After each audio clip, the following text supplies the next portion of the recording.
seagulls follow trawler. It's because they think sardines will be thrown into the sea. Thank you very much. Talking nonsense. So I thought, no, enough's enough. Why should I put up with that? Talking nonsense. So I thought, no, enough's enough. Why should I put up with that? Don't back down, double down. Don't back down, double down.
Yes, it is the T.N.F.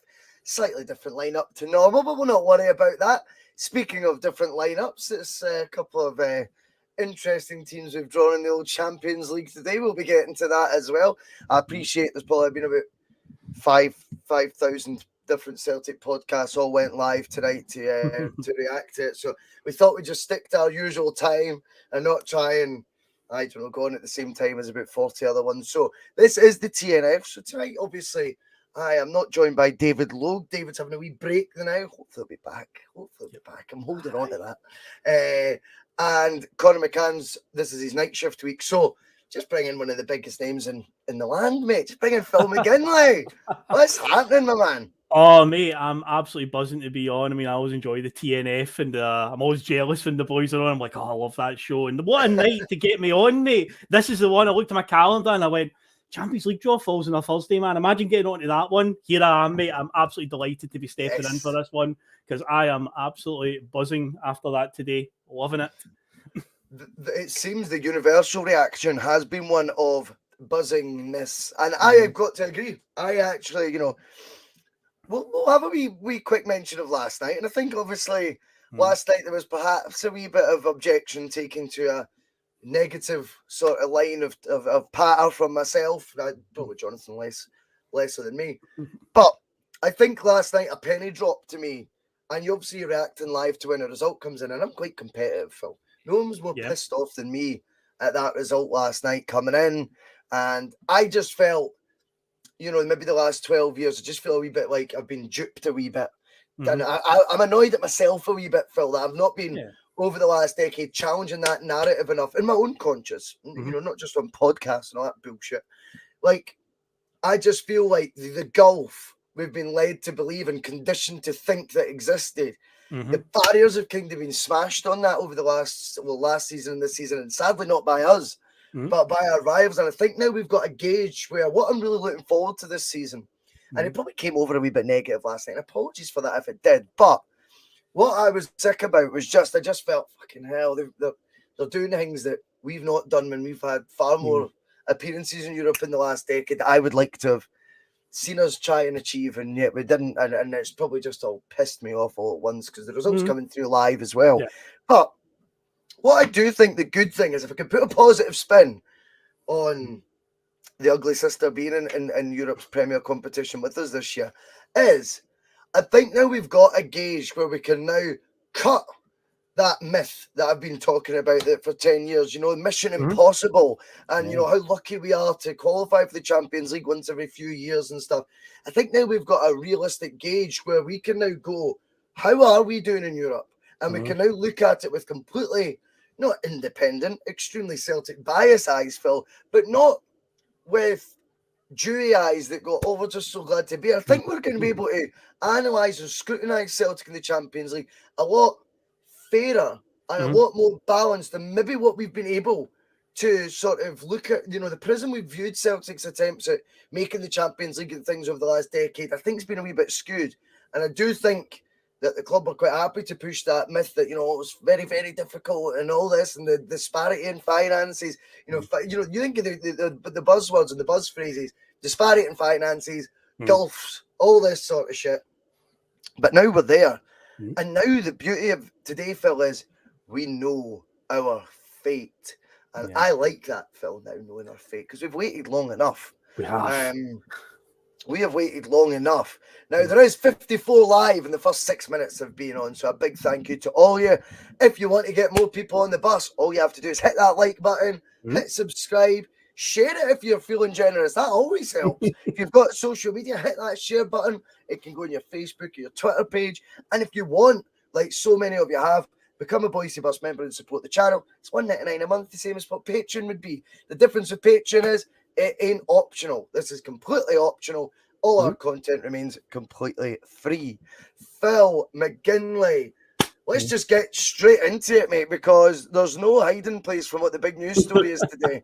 The forum may be an open forum for the passengers to take over the keys, but not one of them would be bringing up anything but the group we have been landed. It could have been Group C, because when we came out first, Phil, as the first team from pot 4, every group was a possibility. There wasn't one that had been taken up by one of the other pot 4 sides because we were first, and there wasn't one we couldn't go into through like same country rules, etc. So we were literally that was Russian roulette. I couldn't believe it when we came out first, and I thought, oh fuck, instant reaction to the teams. I'll just quickly go through them. Celtic have drawn Real Madrid, Red Bull Leipzig, and Shakhtar Donetsk. I know they like to call themselves RB Leipzig, but that's my initials. They're Red Bull. Instant reaction, Phil, mate. Happy with that overall. I mean, going back to the draw first and foremost, like seeing you're talking about like when we came out that hat. I was trying to explain it to my dad. We were both watching it. I could see the cogs turning in his head as I was trying to explain the whole technicality. And I'm like, right, if we come out of pot 4 before Rangers do, that means every group's open to us. If they come out first, then it will limit us to 4 groups. And I could see the cogs like slowly turning. But he's like, I don't get it. And I was like, do you know what? I'm not even going to bother explaining anymore. But luckily, we were the very first team. So as you say, it was quite clear now. Group C, you did mention, was it was looking pretty horrible, but no, it was another one that I was determined to avoid when all the groups are open. Group H, which was Paris Saint-Germain, Juventus, and Benfica. That was an absolute horror group as well. But what was it? That is true. Bayern Munich, Bayern, Milan, Barcelona. Oh yeah.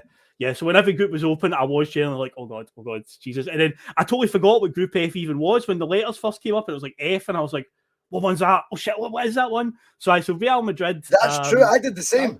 I did the same as that. I was like, Group F, I can't even think who that is. But I've got to say, when they said F, my heart kind of like lifted a wee bit because I thought, if I can't remember it. It can't be memorable. It can't be correct. That bad. I have no idea who's in it, but that could be a good thing sometimes if you're not sure who's in it, because that means they've not created they're not being a headline grabber. Sorry. Group A, B, and D were the ones that were in my head where I hoped they were going to come out, but when it was F to say, you're right, we couldn't remember exactly what it was. But yeah, Real Madrid, that's an interesting one because I think every single Celtic podcast I've watched, the amount of tweets I've seen and for going back years, all about, I want Real Madrid, and it's like, well, finally got the wish that they wanted. Here it is. The romantic fans out there are finally getting the Real Madrid fixture that we want. And the other two teams, we're quite familiar with Shakhtar. We played a fair bit not too long ago in the Champions League, where we were getting paired to them a few times. And Red Bull Leipzig were in town a few years back in the Europa League as well, so we're familiar with them. But yeah, overall, I mean, you've got to, first of all, think that Real Madrid will win the group on a canter, and I think it's actually pretty... I know this is famous last words coming here, and it could come back to haunt me, but genuinely, it's not the worst group that Celtic could have got, and there's definitely a chance of third or even second. You never know, but Real Madrid will definitely win the group, and that's fine. You know, they can just go off into the distance and do what they do, but I think it is a very equal fight between the other three teams. I genuinely think we've got a chance here. Yeah, me too. I mean, I think it's filled everyone with a wee bit of hope when you see the group. I mean, let's get a couple of things though straight. I mean, RB Leipzig have just re-signed the likes of Timo Werner. You know, this is not a bad side here. I mean, the investment they make is surreal compared to Celtics as well. But you know what? Every dog has their day, and I already feel an upturn in sort of attitude towards this tournament straight away, because I think Celtic were due this draw. I think it's the first time we've had a group draw where I've went, do you know what? In memory, where I've went, that's not the group of death. That's not the roll of the eyes when the draw was made and that fucking idiot we would get them. I think we've got a fair chance at it as well. Shakhtar Donetsk, or obviously awful circumstances, but not something I picked up on when I was looking at pot 3 before, which is probably a bit of a faux pas. But of course, they can't even play their home games in the Ukraine, Phil. Nope. They're going to be playing in Warsaw. So it's an away game for them as well. Well, exactly. And that's something I hadn't took into consideration when looking at the pot 3 teams now.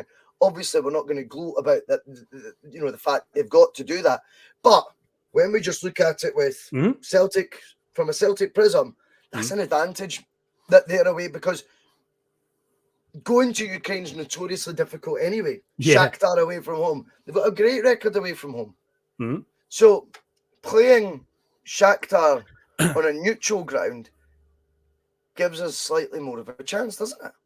I think it does. I say it's going to be. There's no real home advantage for them. There's no real. It's definitely, it's up in the air, that fixture. That one's like a real. It's an oddity. It's a real odd one. You don't see that too often in European competition, because Celtic for years and years, it's always been very much we were good at home and terrible away. But here we are in a position where, let's say, both teams are the away team here. It's not it was bad enough for Shakhtar having to play out of Kiev for the last 8 years, but now they've had to move into another country to play their games. And I think you said as well that they've not played a game since about 5 months ago, although I wouldn't be too much into that, because Bodo Glimt did have a bit of a gap before they played us. So let's just put a disclaimer out on that one. Don't read too much into that. That's true. Well, the interesting is, I think the Ukrainian league started back up on Monday. Okay. Which was utterly bizarre, but I'm sure I was listening to the old Talk Sport in the morning, and that one of their news stories was the Ukrainian league kicks back off today, and I was like, what fucking day is it like? they must be playing all the fixtures outside of the Ukraine. I can't see what city they'd be able to play that would be deemed safe right now. No, they're playing in Ukraine. No way, really? Yeah, with no supporters, and they've got like bunkers and that to go into. Oh my god! It's mad, mate. It's mad. But obviously in Europe, you're not going to be allowed to fucking do that. Do you know what I mean? And yeah, I think that's one positive slant. I think when we look at Leipzig, we beat them a few years ago. So it's a recent example of beating them, and they'll know the last time they came, their memory of the place isn't going to be that touristy high five. You know, it's great to be here, because they got beat, and it was a big game. Yep, I was at it. Odson Edouard got the winner. Brilliant play by Ryan. Kieran Tierney scored the other one, didn't he? Aye. Famous somebody's in front of the Green Brigade celebrating. Aye. Yeah, it's a good moment. And then you've got the big one, Real Madrid. Now, if you were to say you're going to get an elite team, so you're just going to get one of the, like, you need to accept which ones you take. I'd say Real Madrid. But the reason I'm very intrigued by Real Madrid, there's a couple of narratives I'm beginning to think could play out here, Phil. A couple of storylines we could create, Phil, right? Now, firstly, this is the scalp that me and you in our lifetime is the only one we've not seen.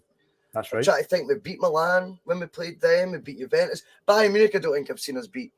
No. Albeit we should have got a result away from home against them. Magnus Hedman.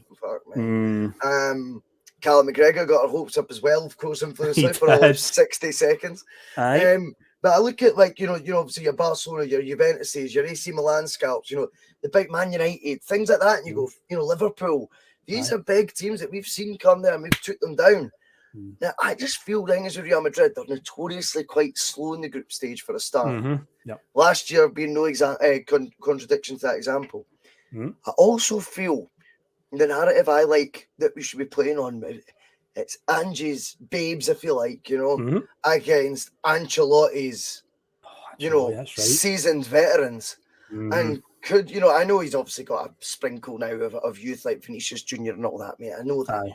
But could it be that we, our youth, our exuberance, our pace, our absolute free-flowing football that, just is so off the cuff, so amazing to watch, so direct, could it be that just catches the old stagers out as they're still blowing the cobwebs away, Phil, and they're retaining on their campaign to retain the title, and we get the scalp of all scalps and beat the side that has dominated this tournament for the last 5 years at home?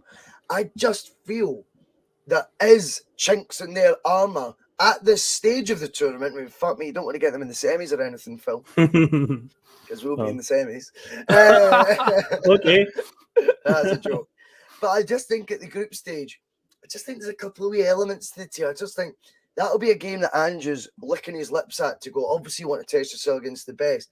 But I think you'll think our advantages as a team are kind of all perfect for the downsides to their team. And I think that's where we could have a lot of joy. I appreciate their squad's changed maybe, slightly over the couple of years, but definitely I think there's a story to be written there. And by the way, for too long, Celtic's not written a story in Europe for a while, and we are capable of the fairy tale. So let's see if it could be that Real Madrid. And if we were to get anything like 3 points, say at home, and even if we get cuffed away, right? If we were to get 3 points at home against them, that blows the group wide open for our opportunities of getting through. Then it really starts becoming, can you take advantage of Shakhtar's situation away from home, pick up a point where we're notoriously shite away from home in this tournament, beat them at home, take care of business at home? Could you beat Leipzig at home as well? You could be talking about 9-10 points here. And it's all obviously fairy tale stuff I'm talking about right now. But I do think the Real Madrid one is going to appeal to the fans massively. And I do think it's a chapter that is there to be written in Celtic folklore. I like it.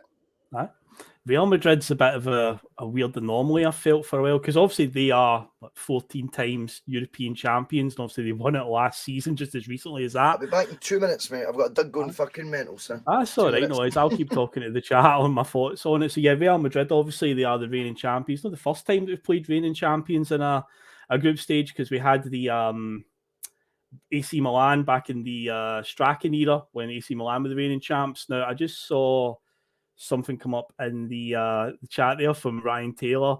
Tony Ralston to rattle Vinicius Jr. like Neymar. That's an interesting comparison, because I've got this in my head. I think after we've played Real Madrid, I've got a feeling that Vinicius Jr. is going to be put into that bracket with Neymar. I get the feeling he's going to be the wee naff at the end of the day, the one that's diving around and play acting. I mean, he seems to be a good player by all accounts. Obviously, he scored the win on the Champions League final last season. And all the reports are that he's going to be the next big superstar in Brazil. But I've just got this funny feeling he is going to be in the Neymar bracket with us come the end of it. I don't know if you heard that there, Bhoycie, but I was just bringing up Ryan Taylor's point about Vinicius Jr. I just feel like he's going to be the new Neymar, as in we're going to come away from this fixture no liking him. He's going to be diving all over the place, be a wee bit of a prick and stuff like that. I've just got this vision in my head. That's what he's going to be the pantomime villain in this one. But I was just going to say before you jumped out there, like Real, right, since Sky Sports got rid of the Spanish football after the Ronaldo left to go and play in Italy, and it seemed like Sky just lost interest. And I felt like Real Madrid and Barcelona have both been, I don't want to say on the decline. Barcelona, maybe. I mean, Barcelona have been a mad shambles for years now. But Real Madrid, it feels like, haven't really went out there and bought loads of Galacticos. They bought Eden Hazard a few years, who by all accounts hasn't really done anything. Supposedly he's like unfit all the time. He's had weight problems. So Hazard is still in squad. They had Toni Kroos, Modric, and Casemiro as like the midfield three for I think a decade. Aye, pretty much a decade. Pretty much all the Champions Leagues that they've won in the last 10 years or so, it was they three that was the midfield three. Obviously, Casemiro's left. Now, last summer, funny enough, I naively thought in the Euros when Scotland were going to play Croatia, it's like, Modric, man. I mean, he's 35 now. Surely that's him getting to the point now. But no, he was still good in that game. And then this past season, he's just picked up a La Liga winners medal and a Champions League winners medal. So even though Modric is 36 or 37, don't let the age fool you. He's clearly still got something in the tank. He's not a player to be written off. But yeah, it just felt like Real Madrid for a while that their team's been a bit. They just haven't really gone out there. I guess because for years and years we're used to Real going out and buying Kaká, Ronaldo, Figo, Zidane, all these big signings. But it just felt like for a few years now they've just kind of relied on what they've got. But I mean, they're still an unbelievable team. And freakishly enough, when they were at their peak, when La Liga was at its peak, when it was that tiki-taka Barcelona team against Real, and you had the Neymar, Suarez, and Messi up front for Barca against Bale, Ronaldo, and Benzema. Everyone always said out of the front three for Real, Benzema's like the weakest link. Benzema's the one that stayed the longest, and he is easily playing the best football of his career, and he's like 35-year-old now. And it's like he's an anomaly, that guy. Like, because for years and years he was always like the third in order for the Real Madrid forward line. But yeah, he has been unbelievable in the last few years. So he is going to be a huge threat, and by all accounts, it looks like he's going to win the Ballon d'Or this year as well. Yeah. So yeah, it's scary how good. So yeah, when it comes to guys like Modric and Benzema, don't let their age put you off. They've still got something in the tank there. But yeah, it's going to be some night though when Real Madrid come to town. It will be box office to say the least. Yeah, I couldn't agree more. It is box office, and what we want to see this year, and I believe Ange will be demanding it as well. I think there's a couple of sides to this as well. It's not just Celtic's reputation at stake, and I'm sure Ange does put that very, very high, but football managers now, Phil, and football players, they've got to look after their own CV as well, don't they? And everyone's got sort of vested interests, at times, and I believe that Postecoglou very much is thinking, my fucking stock's climbing a bit here, my stock, I've never arrived on the European platform in terms of no one's forecasting me winning the SPFL trophy. And whilst that might not send shockwaves throughout the top 5 leagues in Europe, Phil, that Celtic's won another SPFL title, I certainly think it caused a few ripples, certainly with the media in England, which is, the biggest, the country where the biggest league in the world is. And I think Ange would be quite keen to ensure that his stock just keeps rising. Now, Ange is not naive. He's going to know that you don't stay in the one job forever, as much as we'd all love it. I think he'll be going into this thinking, I'm going to show people just what it is that separates me from the best, and what not a bigger platform to do it in the Champions League and a bigger team to do it against than Real Madrid. If we come out the traps against Real Madrid in that opening 20 minutes, you could be looking at that Man City sort of slobber knocker, or it could be, one of these nights where it's just written in the stars. But I certainly think Ange, on a personal level, which I'm sure he'd be keen to park, but at the end of the day, it's inevitably existent. It definitely exists. It's there. And he will be thinking, this is why I came to Celtic. I didn't come here just to win domestic trophies, which I know are everyone's bread and butter. But I think he came really to Celtic because I reckon when you're a manager getting an opportunity like this, you look at Celtic and you just look at the infrastructure, you look at the size of the fan base, then you look at their record in Europe, which I've obviously went on about a wee bit at length. And I think, though, from a manager's point of view, well, the only way is fucking up in Europe, The only way is up. I didn't mean fucking up there. I mean, the only way is fucking, up. And I think it was an opportunity that was grasped to go, so win the league, you get straight in the group stage. Come second, they still get a chance at getting in it. Okay, that's not bad. And we've got qualifiers, last summer, but you would have probably written them off. But now he's in exactly where he wants to be. He's got his feet under the desk now at Europe's big table. It's exactly where managers want to be, Phil. The top 32 of Europe. And Ange has a mad demeanour about him where, whilst extremely humble, excellent talker when he talks to the media, when he's talked about emotional stuff with Celtic, like the passing of people or things like that, he speaks very emotionally. He speaks very sort of, sensitively about certain subjects. But he also has, as we know, other sides to him where he can be pretty sharp with the media. Mm-hmm. I think what anyone that's got these sort of different sort of hats they can put on and deal with different sort of situations like that, I just think he's got a real inner confidence about him. Mm-hmm. Some may say after the 6 games, Phil, well, that was fucking misplaced, Ange. But but either way, I think he's going to take on this tournament on his terms. Yeah. Now, that will excite a lot of the supporters. It excites me just to see how he does with it. Can he prove that his way of playing is, even though his plan B might be do plan A again, Mm-hmm. I do think he'll adapt slightly. Yeah. But will it prove that it is a stronger tactic than what that of Brendan Rodgers was, for example? Now, Rodgers came in with the big reputation. Yep. Rodgers approached the Champions League the same way he approached St Mirren at home. It didn't work. It didn't work, let's be honest. Will Ange adopt that same mindset? I think so. Yeah. I think he will go in with the mindset of, you know, we're going to fucking do it our way, the way we've been working up to for the last 14 months. That's what we're going to unleash in the tournament. How interesting is it, Phil, to see how that shapes up in Group F? It was Group F, wasn't it? It was Group F, yeah. How interesting is it to see how that shapes up in Group F, and then being able, once the campaign's either over or still in progression, but we've got a break till after Christmas, will it be to then compare it with other group stages we've had in Europe and looking at the different approach? That could be a nostalgia show, you know, comparing all the group stages and looking at the approaches and then going and look how Ange did it his way, and was it successful, was it not? It's very, very intriguing times that we are in. Well, one thing that's definitely certain is we will have a go. There might be a bit of pragmatism, but mostly we will go for it in these games, because again, it goes back to the whole thing about when he went to the World Cup with Australia in 2014. People keep bringing it up, where it's like, you know, he went there with that attitude, like we'll go and take a game at him. Obviously, you know, you go in with that attitude where you want to finish as high as possible. You don't go in with the whole, we're going to try and finish third here, because that's going to be really, really hard to pull off. So Ange will rightfully go in and tell the players that, you know, we're going to go for it in these games. Because one thing that always stuck out for me, and I know that one of our resident Rangers fans always pops into the chat, Bob McBob, he always keeps on laughing about our European record, and, you know, you couldn't even beat Bodo Glint last year and this and that. But the thing is, that's gone. That's last season. It's finished.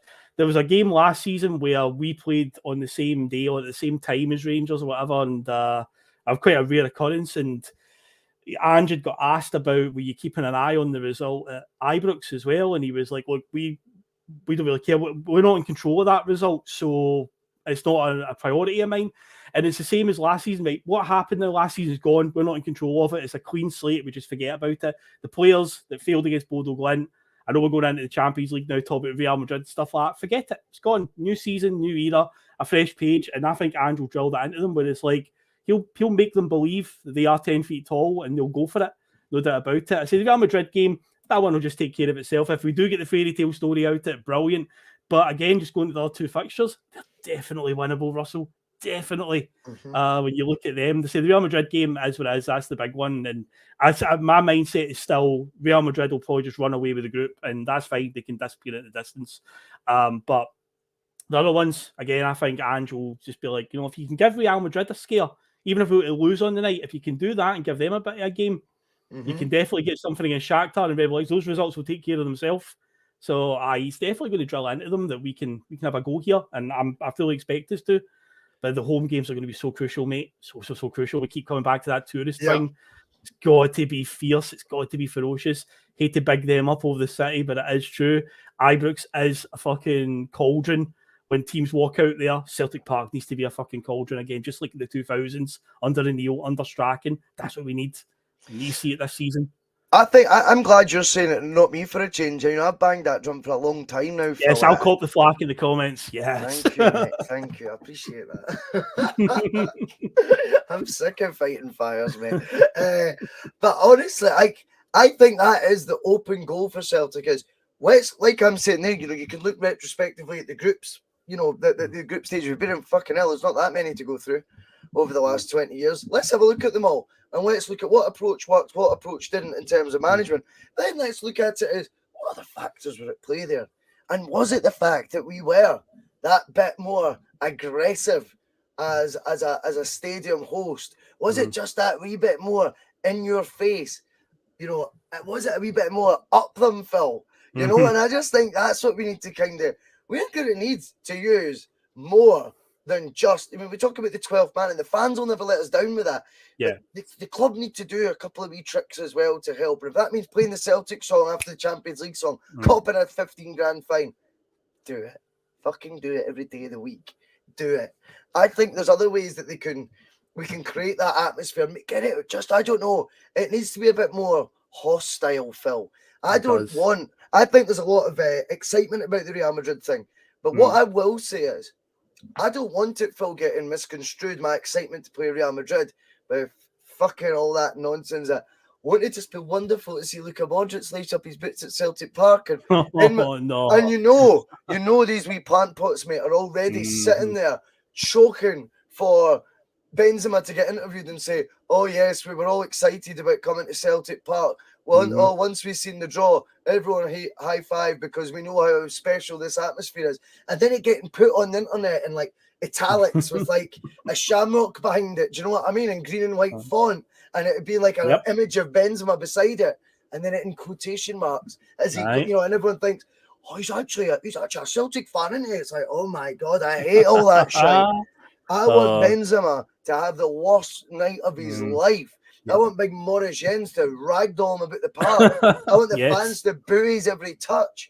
I want him, if he gets a penalty, I want every scarf going to try and put him off, the boos to be deafening.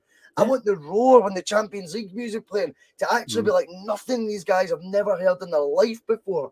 I want that I want his memory to be one that he might look back on and smile, but once he's long retired, I want them to leave Celtic Park gunning for, hopefully, like say we play them before the Bernabeu, for example. I keep nearly calling it the Bernabeu. The Bernabeu. But I want it to be, you know, can't wait to play Celtic in that second leg and get a revenge. That's what you want their memories of Celtic Park to be. I don't want their memories to be fucking, oh, this is amazing. Oh, what a place. Selfie here, selfie there.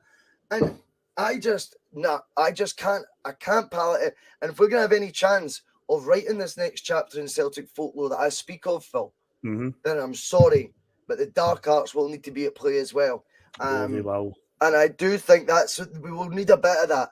There has to be a bit of arrogance from Celtic also. Don't feel privileged to be there. We earned our place there. And I look at the rest of that pot four today, Phil, and I look at the teams that are in it, and I think, do you know what? We belong at this, you know, in pot four. I look at those teams, we're a strong pot four side. A strong one compared with some of these names. So why are we, you know, let's not get giddy about being the Champions League, and let's not continually play Zadok the Priest and go, can you believe we're going to hear this again? Fuck all that. I can, because we're Celtic, and we should be hearing it every single year. So now we're there. See, when that plays, all I want to hear is screams. I don't want to hear it play. I just want to hear folk doing that sort of, like, it's like a tribal sort of just, all at the same time. It's hard to explain it, isn't it, when you're there? It's weird. Oh, it's fantastic. It's actually deafening me. I know the Man City fans boo it for a reason, but you can't hear the anthem at our stadium because it's that bloody loud. There's a Mönchengladbach game years ago, the clip where honestly you're just struggling to hear the music over the noise of the crowd. By the way, I'm loving some of the comments. I had Pato's comment up there a second ago where he was saying that Real Madrid have peaked. It's all downhill from here. But there seems to be quite a few people in the comments I've been keeping my eye on it, just saying, like, people saying second place isn't outside one's possibility. I know that Scott Cameron has been saying for a while 9 points is on the cards, and for many a time I was going 9 points, no chance. But now that the draws happen, now that we've seen the draw, you're like, oh, that actually was as bad as I thought it would be. Don't get me wrong, there's not going to be any easy games. There is going to be, you know, they are going to be tough in their own right. But I just feel like we've got a manager here that believes in what he's doing. We've got a group of players that buy into everything that he is selling, basically. And a fan base that are obviously well on side with it. So the recipe is there for something really magical to happen this coming season. And fingers crossed it does, man, because it'll be absolutely phenomenal if we can get any sort of European football after Christmas. I mean, Champions League second round would be phenomenal. I say it's not outside one's possibility. And you've got to take this into consideration. By the way, I looked at Shakhtar's team, right? Because before we came on, I was having a look at the squads. Now, for years and years, Shakhtar were always known for, with all their oil money, they would always have like 8 or 9 Brazilian players in their team. You'd go on the Wikipedia page, scroll down to the team, and it'll just be like Ukrainian flags and Brazilian flags, pretty much. 15 Brazilians, 15 Ukrainians. There's 1 Brazilian in their squad now, because obviously with the situation that's going over there, a lot of the big foreign names. That is a big difference, isn't it? It's all Ukrainian flags apart from like 2 a Brazilian flag, and then there's Lassina Traore that used to play in the Premier League. He's from one of the African nations, and I can't remember which one it is. And it's like, it's a massive difference. Very interesting, huge. Because they were always quite good at uncovering sort of like a Brazilian sort of Fred player. that plays for Man United. He came from Shakhtar Donetsk. They had a guy called Tyson a few years ago, Taison, an attacking midfielder. He was a good one as well. Hulk never played at Shakhtar. Was it not? Who else? They had a wee guy called Wellington Nem about a decade ago. A Wagner guy. Was Wagner Love? He was the guy with the blue dreadlocks that played for CSK. But when they played us in the 07-08 season, they had an Italian guy called Lucarelli up front and Brandao. Lucarelli, yeah. I remember that. And that Dario Serna was unbelievable at fullback. Dario Serna, yes. But yeah, this is very interesting when you think about it, because you go, if they're going to be just domestic players, then again, pardon that one Brazilian example, then again, that would strike me that team won't be as strong as it has been in recent times.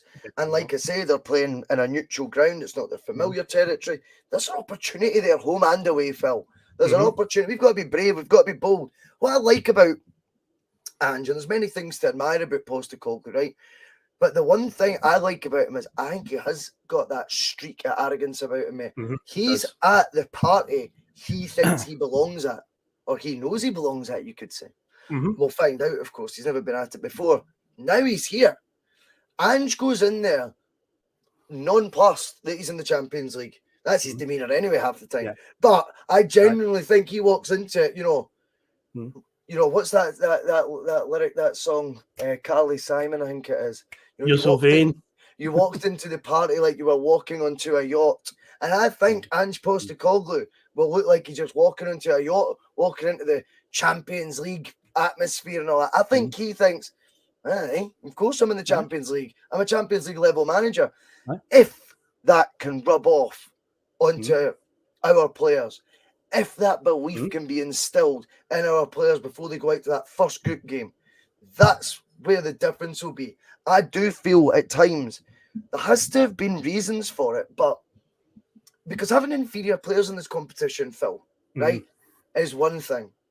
But let's be honest about it. Barry Robson was scoring the headers against Barcelona when we were drawing with them 3-0. Signed for £1 million for Dundee United. Scott McDonald against Milan, I've said that example 1 million times. Caldwell McManus is your centre-half partnership. A Bosman for Hibs and a youth product who had 2 left feet. I mean, I genuinely think when you look back at that, Paul Telford at right back, stuff like that, you're going, like the gulf's there. That's always been there. It's obviously, there's a lot of it up here.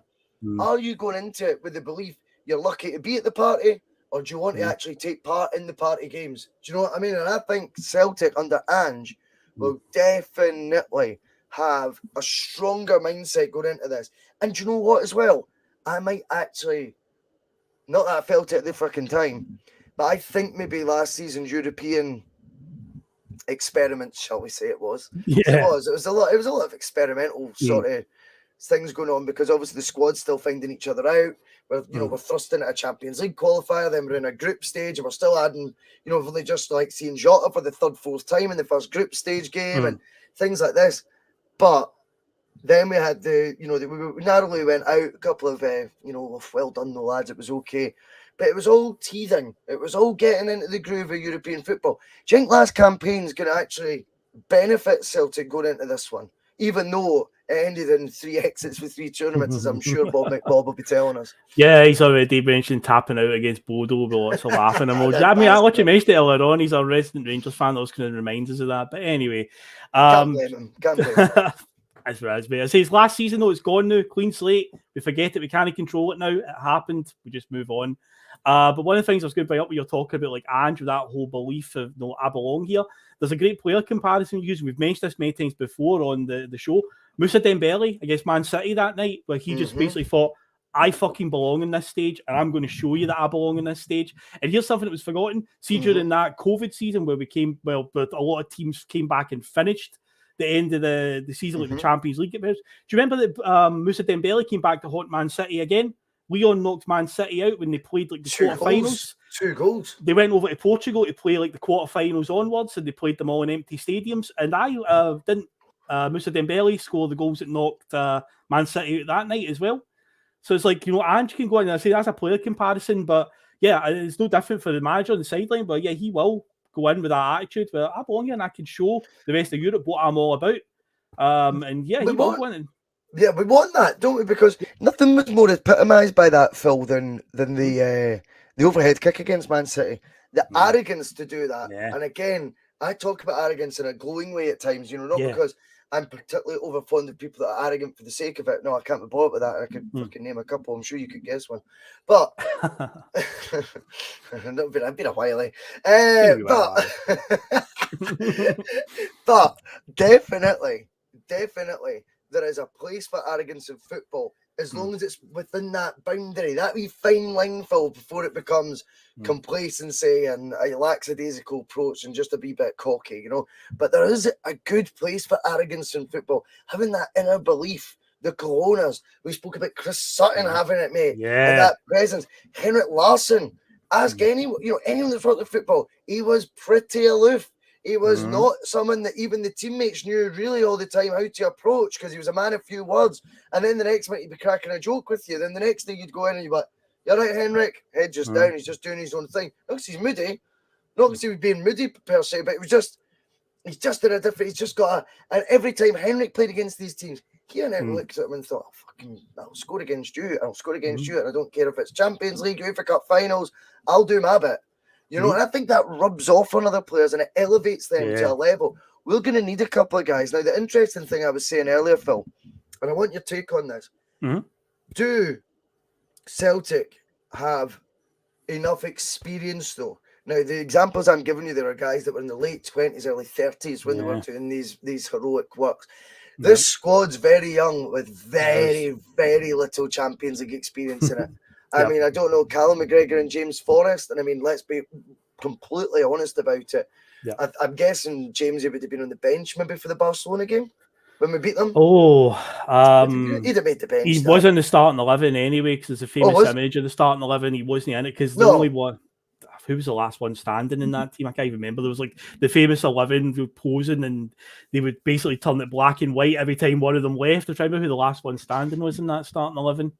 Can't remember. No, he definitely didn't play that night. Definitely didn't. He'd have been on the bench likely. But anyway, what I'm trying to say is, albeit they've got this Champions League experience, it's not exactly the best Champions League experiences to have. It's not like littered with heroic results, either of them.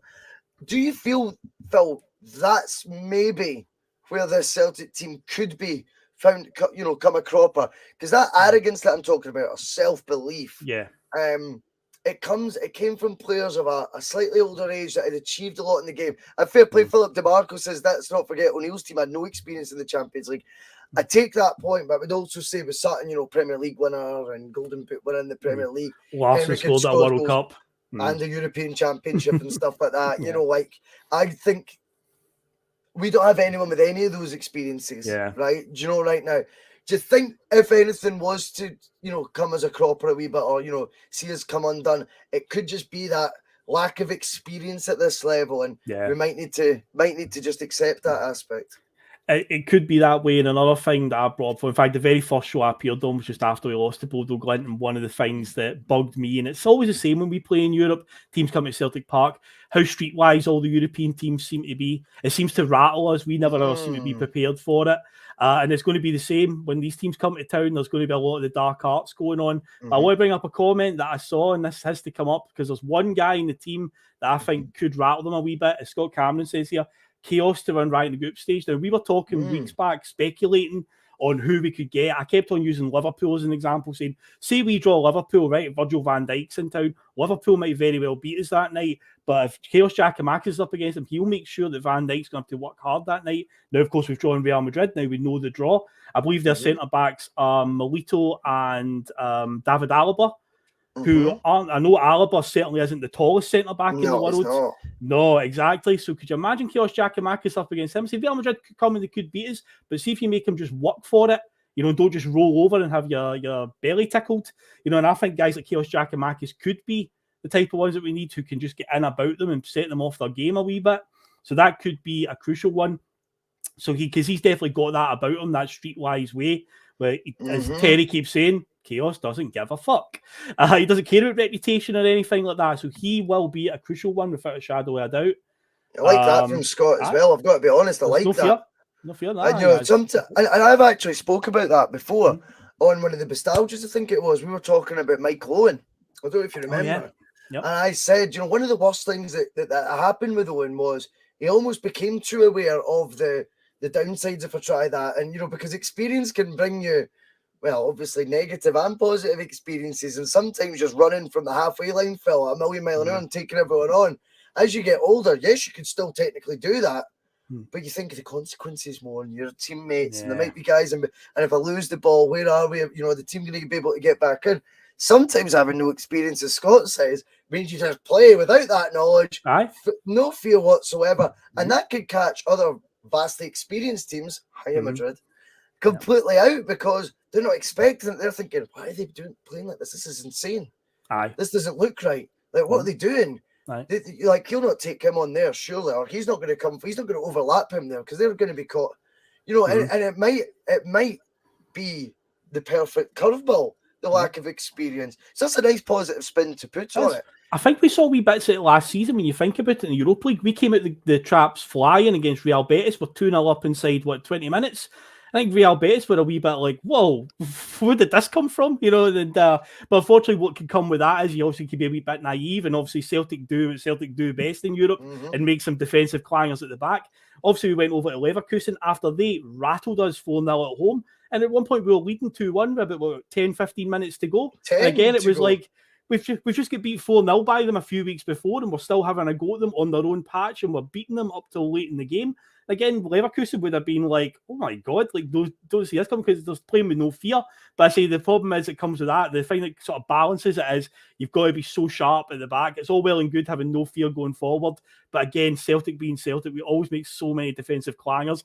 It's not even just me saying as a Celtic fan because I've got that woe always me attitude. But see some of the goals that we concede in Europe, I feel like no other team in the world will concede a goal like that. Some of the ridiculous ones that always seem to go against us. It's like only that would happen to us. Only we would make that type of mistake. So hopefully if we could just get them out, because the whole playing with no fear going forward will catch some teams out. Just about making sure we keep the door shut at the back. We could maybe get a result here and there against some of the big ones.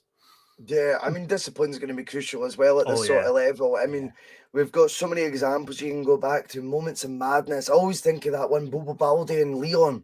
Yeah, we were on the verge of qualifying. His arm, you just couldn't believe it. And, that was some group as well to try and get out of, and we'd done so well. And that was just a complete moment of madness, And it's sort of equalised with about 10 minutes to go, and we're in a position to qualify. And then Bobo Baldi did that, and it was like, oh my God. You couldn't write it, do you know what I mean? You're like, why? What? And of course, you see it in real time, you go, never a penalty. And then you see the replay and you go, what am I watching? Why are you doing this to me? So we all need to be disciplined that way as well. Absolutely. But again, you've got to look at it and say the manager strengthened the defence as far as he's concerned. He's brought in a fullback to challenge Greg Taylor, albeit we've not seen any of that as of yet. He's brought in another centre-back to challenge Starfelt. We wanted that. And right now he seems maybe that he's ahead of Starfelt in the pecking order, albeit Starfelt's still on his return from injury. And then you've got the best competition for right back we've had in a hell of a long time between Tony Ralston and Josip Juranovic. Definitely. So yeah, I mean, yeah, Brown Warrior, you're right there. Craig Gordon's two fuck ups against Inter. That was inexplicable as well. Sliding about. By the way, the comment you just had up from Brown Warrior about the TV deal with Sky, my answer to that question, Brown Warrior, would be no, because I believe that the new deal, have they officially signed it? Was it the whole 2024 thing to 2029? If they have agreed that, haven't they? Or is it still at a stage where it's getting negotiated? Because I know that the current one obviously is still a few years from expiring, but the talk was last week that they were going to sign it or they had signed it. It's like, one, why are you rushing? And two, these terms are terrible.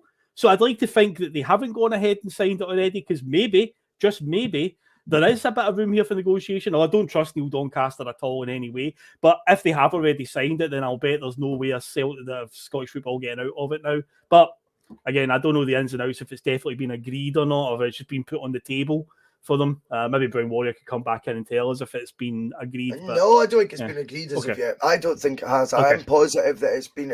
I think there is an offer on the table, and I think the reason it was leaked to the media was to try and ramp up that pressure for on the clubs to accept it. And I think that is Doncaster, regardless, in cahoots with Sky. He wants the safe pound. He doesn't want to think big. He wants the safe pound up to 2009. That'll be one of his KPIs achieved for the next 7 years, mate. He's got that box tick. Do we have a strong TV deal with our national broadcaster? Yeah. And you know, that's the honest truth. I think. I mean, they were talking about it even at the draw today. I don't know who the presenter guy was, but even he was saying, first time in 15 years we've had two clubs from Scotland and things like that. You would like to think, if this is going to become more of the norm now, Phil, that we're going to have two teams in it, that's got to be driving up what we can do. We've got two Champions League teams out of 12. If that was the case, say 3 seasons in a row, I think you've got to be talking up then your TV package. Tell me another league, mate, right, that would be getting as little as we do with two Champions League group stage teams in it 3 years. Say it was 3 years in a row, for example. That would be absolutely outrageous that we would still be then below the Swedish league, the Austrian league, and the like. The Swiss league getting less money revenue than that when we've got two group stage teams out of 12. What's that as a percentage? 2 over 12. Oh, geez. Oh, come on, boys. It's a sixth. Well, it's a sixth, but 15 to 20, 15, 16, 17% of our leagues in the Champions League. That ain't bad going. Yeah. That ain't bad going. England's is what? 4 out of 20, 20%? Yeah. So we're nearly at that. There was 5 German teams in the draw today because obviously Frankfurt won the Europa League, and I believe there's 4 Spanish teams in it, wasn't there? Seville, Atletico, Barca, Real. 4 Spanish teams and 5 German teams were in it today. Yeah, but I mean that's scary. I mean, don't get me wrong, I don't ever see us getting to the stage where it's going to be us two, Dundee United, Motherwell, and fucking take your pick. In the Champions League draw, and probably thank God for that. But I definitely think right now we'd be jumping the gun so early, taking a TV deal where we're just about to start a new era here. And this is me with a Scottish football hat on, by the way, not a Celtic one, because I don't want them in it. Right? Right. But the fact of the matter is, when you're looking at it, it looks to me as though if both teams already, which will have earned coefficient points, I'm sure from last night and things, and if both teams are to register, I don't know, say 5 to 6 wins between them in the group stage, say they both fell into the Europa League, or one goes through, one goes in the Europa League, there's still more coefficient points to be gained.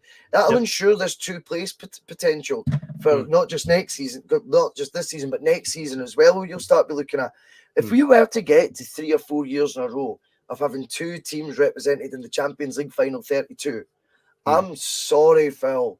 That cannot be a deal that we sign now. Definitely when not. It's still we're in the midst of a contract. I mean, it's a bit of a boring topic right now, to be honest with you, but I definitely think it's a valid point that Brown Warrior's making, because when you've seen the optics today and you look at it, you go, that is 2 Scottish teams there. I mean, the guy highlighted it, you think, it's not bad for this, Diddy League, this Farmers League, and all that influence. That's us influenced by what you're getting fed from English social media. All comments from football fans and the likes of your Talk Sports or whatever, calling it a Farmers League if our league's ever mentioned. But I think you have to be mindful that when you look at the actual league we're in, and you don't compare it with the richest league in the world, you know, we compare okay against these other nations. You know, we definitely do, Yeah. and I think that's what we need to be focusing on our comparative. But of course, when it's an English-based company that are providing you with the funds for your league, they're obviously of this mindset. That's the little, you know, the little league. You know, we've got the big machine here, and that's why maybe some people are casting their eyes further and thinking about streaming opportunities instead as the future, or a deal with, you know, our own clubs to form our own channel, things like that. And I do get where that comes from, but we can go into that at more length as and when we get news about whether this new deal will be signed or not. Definitely underselling it, but I was going to bring up Russell quickly as sort of like near the intro. There's another big story of the day, other than Champions League draw. In case any of us have just been living under a rock and not been paying attention, we signed a player the day, mate. Celtic actually went to the market and signed a player. Said Haksabanovic is now officially Celtic's new number 9, mate, which is a bit annoying because I'm a numbers guy and it's like, he's a winger, he shouldn't be wearing number 9. But he's on board now, mate. So, one, obviously with the Champions League draw now being finalised, we know who's coming up. We've got a week to go to the window ends. Do you think that'll be a good lure to get people in? Because it's like, hey, we've got guaranteed games against Real Madrid. You can come and play against them. Or do you think players will be looking at more than just that? Do you think there's going to be a busy 7 days? And also, where do you see Haksabanovic, you know, fitting in? Because for me, I think he's going to be the guy that will compete for that attacking mid position. I think he's going to be looking to play him more centrally. Because O'Reilly definitely needs somebody to give him a kick up the backside, basically. Because so far, not that O'Reilly's been terrible, because we know how good he can be. But I feel like his start to the season has been a bit of a safe start, would probably be the words I would use. He's not really... Yeah, that's fair. Yeah, but I think once you get a bit of competition, competing, then that pushes them on a wee bit. But that's why I feel like he's going to fit in. So, yeah, Russell, what do you think of the Haksabanovic signing, and will we see a busy last week? Well, I think with the Haksabanovic signing, I mean, I'm glad that it's a player that Ange identified 12 months ago. I'm glad it's another long-term deal signed as well, which, again, furthers my conviction that Ange really wanted this guy, and it's a deal that Celtic are delighted to get over the line. The fact he's been given the number 9 jersey tells me he isn't here to fuck about. Nope. The number 9 jersey, you know, tends to be a bit of a statement jersey to get, we would have to say, Phil. So that would strike Chris me Sutton. that, well, of course. And that strikes me that this guy's here to compete for a first team jersey, no matter what area of the park. I would be purely speculating what role I see him playing in. Do I think we'll strengthen further? I think there will be. I think there'll be a bit more pressure on Celtic to do get one more statement deal in before the Champions League. We now know our fate. The gauntlet's been laid. Yeah. We've got it all in front of us. We're playing Real Madrid. If people weren't aware of it before, you know, it's like the penny's now definitely dropped. It's been rubber stamped now. We're back at Europe's top table, right? And it's sealed in the imagery of the group being drawn today, right? And that group gives Celtic hope of qualification into the latter stages of the Europe's Premier competition. Not misplaced hope and not over complacency that we will, but hope nonetheless. It also gives us a tie against the current reigning champions of Europe. I think they've won, am I right in saying they've won 4 of the last 6? Let's see, they've won it 2014, 15, no, 2014, 16, 17, 18, 2000, something like that. It's like 5 at least. They've won 14 overall. But it's an obscene number that they've got. Of late, the team that's dominated this tournament. You guys, you know, you're signing for Celtic, you're going to get an opportunity to play them. What I also hope, though, is, and what I'm convinced will be the case, I think the guys that have signed for Celtic this summer, that maybe if they had, I don't know, any doubts, Phil, I don't know if they would have or not at one point, or if they were swithering on the deal. I hope they're all sitting feeling very vindicated with the decision they made today. Now that, again, this is now reality. It's not just, oh, we're back in the Champions League and all this pish. It's now there. The groups are drawn. We've seen it. You can check teletext anytime you want. I'm like joking, but you can go online. You can see us in the Champions League font. You can see our name next to Real Madrid against a huge Bundesliga team, you know, and going, look at the other groups. That's who we're mixing it with again. And I hope there's a real sense of satisfaction amongst the guys that have made the commitment to joining Celtic. And they now sit there going, this is good, eh? Yeah. You know, I didn't realise how this would feel. And this is the first draw we've ever watched. You know what I mean? As a player that I've been involved in. And now it's all beginning to come. I'm actually at exactly where I want to be right now. And I think there'll be positive vibes going right round the club right now, right round that dressing room. Who wouldn't want to be a part of that right now, Phil? I mean, within reason, of course. But who wouldn't want to be a part of that? It's now for me, with the groups drawn and a week to go of the window, 6 days, whatever it may be, it's now actually an easier sell, albeit we've always been in the Champions League since May, right? We know this. But I just think once the draw is done, optics, Phil, you know, it's my favourite word in the world. Oh, yeah. Optics, mate, is the draw's now there for these, you know, a lot of these footballers these days are simpletons, Phil. They need to see it. They need to actually see it in front of them. Yep. Now they've got that, they can see it. I think it does, for whether rightly or wrongly, I think it actually makes it a slightly easier sale now to draw in a player to Celtic. Now, obviously, as well, the next 6 days coincide with things like players that are out of favour, players that may not be included in Premier League squads down south, for example. That's right. Yep. There's also, on top of that, there's now guys that are maybe 2-3 weeks into their season in some of Europe's top leagues and realising they might not be, you know, the pick of the bunch. Well, if we are to bring in one more player, it wouldn't surprise me if it was a loan signing and maybe someone we could otherwise not afford. That wouldn't surprise me. Okay. Yep. Egyptian King, though, is of the mind, and I think a lot of the fans feel like this still. That CDM role. I don't know what we've done with that position yet because I'm confused by it, Phil. Yeah. Callum McGregor tends to play in that sort of deep. He's the deepest of our three centre midfielders, right? But he's not an out-and-out holding midfielder. Of course he's not. He's a, you know, Brown Murray. We'll wait for him calling him a quarterback or something, right? And then we bring in Aaron Moy, who looks like he's just going to do that ticking over exercise that James McCarthy kind of was doing anyway. The near beat-on role, yeah. Yeah, the near beat-on rule. I mean, fucking hell, anyone who wants that replaced has lost. Come off the bench for the last 20 minutes and show that game up with all that amazing range of passing. Register, yes. I need to have a name for it. Good football manager term. Yep. Or we've got Ideguchi sitting there. Oh man! Remember, I was getting told was to replace Scott Brown. I think it was Brown Warrior actually. So there is a strange thing with this role that we do actually have options there. I just don't think any of us are convinced for whatever reason that the manager's actually going to use any of them as that, and we think it still is a position we could strengthen. I'm going to flip that and I'm going to back Liam Greenlaw, the Punk Duck Warlord, who had a great chat with the post-match. I'm now beginning to get to the state. I think we could bring in another left back. I think the left back position could be strengthened, especially with what's around our Argentinian left back at the moment. We don't know what the future holds for him. Hopefully, it's nothing too bad. But yeah, I spotted Rooster's comment. There's a quote somewhere out there what Ange did say about, like, you know, physicality isn't his style.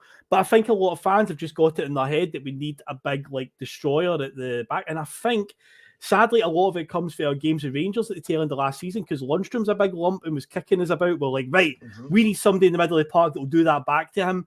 And it's like, I don't think Ange is that fussed about guys like Lundstrom. They could do that all they want. We'll just pass it around them. But a lot of fans have got ahead. And I've said it before on the show when we're playing. Now we're coming up against Real Madrid. So we get Toni Kroos and Luka Modric. Do you really think it'll make a difference if we've got like a big, you know, brute in the middle of the park? They'll just probably pass it around them because they're incredible centre midfielders. So I don't know. I can kind of agree with Rooster saying there. I think there is a quote that Ange has basically said, I'm not really looking for, you know, it's not really what, you know, I'm wanting, but I think fans have just built up this. It's one of these things, they've repeated the rumour so many times that they've now begun to believe that it's the truth. Where it's like, oh, we need to get in a big, you know, a big destroyer in the middle of the park. And it's like, I don't know, but I think there's one more player out there, and I think we'll get one more in before the end of the window. Position-wise, I don't think the left back one's a bad shout. I mean, I watched that post-match pitch and I was beginning to go, do you know what, Liam? That's a good point, actually. That's a good point, because, yeah, I mean, if things go pear-shaped with Bernabei, and the worst-case scenario happens where, you know, and because the club have said, look, they're going to let it play out, and then whatever action needs to be taken will be taken. Let's say it doesn't go too well for him, and then we have just got Greg Taylor, and he does get absolutely mauled in a Champions League game, even against like Leipzig or something. We are generally going to be sitting there going, oh, Jesus Christ, like, this is the only left back we've got, and the transfer window's closed. What do we do now? So I wouldn't even rule it out at this stage. I genuinely wouldn't. The only other fail-safe you've got there is Juranovic has shown he can play left back from time to time. He might fill in and cover there while Ralston plays at right back. That's true. Another one. That's one of the sort of get-outs that he's got there. But I do think there's one more player to come in, and I'll be pretty happy with that in the window. See if we'd, a few weeks ago when Moy was like our most recent signing, see if we'd ended the transfer window there. I was like, nah, we need a couple more. Now they've got Haksabanovic, and obviously there's another one. I think there's another one coming. I'm quite happy now with the window. I think overall, I think we've done pretty good business, but just one more. But just that's all we need, and I think we're good to go. Domestically, I've got no real issues, and I know last night, obviously, there was plenty said about them qualifying and what it means for us. I think domestically will be okay. They can spend. I don't think they'll spend stupid amounts, but they will spend. Well, I still think we've got a strong enough squad domestically. But as you've said many times, Russell, Ange's not here to just be that wee bit better domestically. No, to take us to the next level in Europe. I say just one more player, I think, is all we need, and I think we can do all right, man. I think we can cause a few upsets here. Yeah, definitely. I think one more, and I think even those who've been like, keep an eye on the board and things like that. Yes, you're right, me. But I think genuinely, if we brought in another one, that'd be probably pretty much to my satisfaction. I think we can all then sort of let the dice roll and see how the group stage goes, and then you could sort of reflect, and then you can look, was he tooled up really for the Champions League, or was he tooled up for Celtic? To do well, to keep up their status quo of domestic dominance, where they really set up. Was it more of a, just improving on the positions we had, but was it really with any eyes on the Champions League? That'd be an interesting debate to have. And you know what? Time's going to tell on that, Phil, whether we have or not. And I'm not saying we've not, because Haksabanovic could come in and be the £1.7 million bargain of the century. We know his value was obviously treble that, quadruple that only 12 months ago. So we're winning a watch there. Looks like it. Yep. We obviously know we've got guys there like Kyogo right now. I don't think Celtic would consider selling for 20 million or less, right now. And I think, he cost only 4.6. So there could still be, it could maybe turn out, Maurice Jens getting him in an option to loan, a loan with an option to buy, which means we've not paid a penny for him yet other than his wages. And then we might be able to get him for just £4 million next summer. That might end up looking like the best business of the summer. I would definitely like to see us, when we've got the funds to do so, when we've got everyone in a feel-good place, when we now know our destiny, we know our fate, we're in the Champions League. We've now got the evidence now as well of games so far in the league where Ange can identify areas to strengthen and what needs to be done based on actual performances this season so far. And just once we've got the clout to do it, Phil, the clout to do it right now. And we're obviously right now, as I go back to, whilst we're in such a sexy position, I feel like, for potential signings, I just think strike now. Do it and keep the fans buzzing. Positions of strength, not positions of weakness, are the key times to building your team.